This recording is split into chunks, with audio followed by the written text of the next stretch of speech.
Good evening, Summit Church. Thank you so much for having us here tonight. It's just a pleasure to come and worship with you all.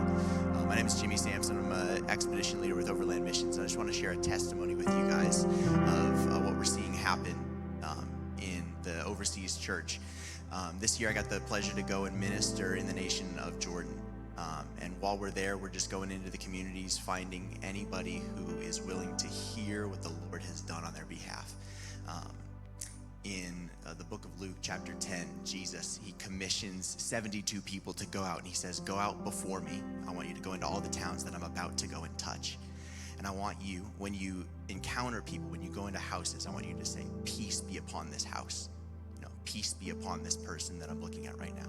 And he says, if the Son of Peace resides in the house, it will rest upon them. You'll see it. It'll take place. And this year I got to, as we're going around the city of Amman, sit with a young man. His name was Isa. And he, the entire time we were talking, was just scattered in his mind. You could just see the complete lack of peace over his life. And he would say, I have ADHD, I have mental problems, I have all of these things going on. And, and I'm like, I'm a Christian, these things, I'm a Muslim, and we're just, exchanging, what it is that we think. But who knows, if you disagree on something, odds are you're not going to be able to talk somebody into your opinion. And so about two hours into, just hanging out with this guy, getting to know him, I just felt the Holy Spirit say, what he needs is my peace.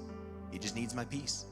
And I said, hey man, so you keep saying all this stuff about yourself, just the chaos that's going on in your mind. Like, what if I told you that the God who made you, whether you believe in him or not, whether you call him your king or not, has a quietness and a peace to give you, that if you would just receive it, he would hand to you. And he's like, I think I do want that. Okay, he talks really fast. He was an excitable guy, and so I was like, okay. And so I put my hand on his shoulder.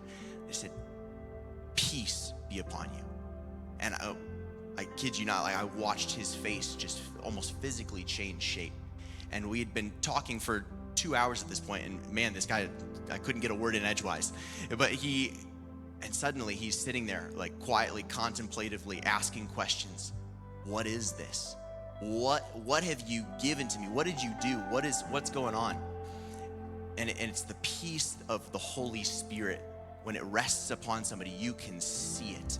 It changes lives, it changes hearts. And unfortunately, because of some of the circumstances, there was a little bit of frustration on that day. We did get to follow up and talk about what does it mean to accept Jesus? What does it mean to not only experience his peace, but to live in a place where it's the fruit that naturally flows out of your life. And we're still in conversation even to this day. We get to share texts, and we've built a little bit of a friendship. But in those moments when you're encountering strongholds, big, like, triumphant moments of, I don't know how to evangelize, I don't know what's going on, the Holy Spirit has made it so simple for us, guys.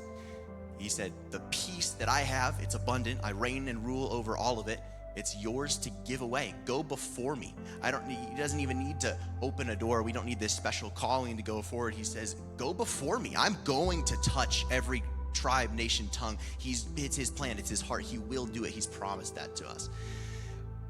But we get the opportunity to go into every single circumstance and say, peace be upon you. And so I just want to encourage you guys with that. Be expectant tonight. I just want to say, peace be upon this house. Holy Spirit, we just welcome you in this place. Come, fill it like a fire. Stir us up. Wash us away in your glory. We love you.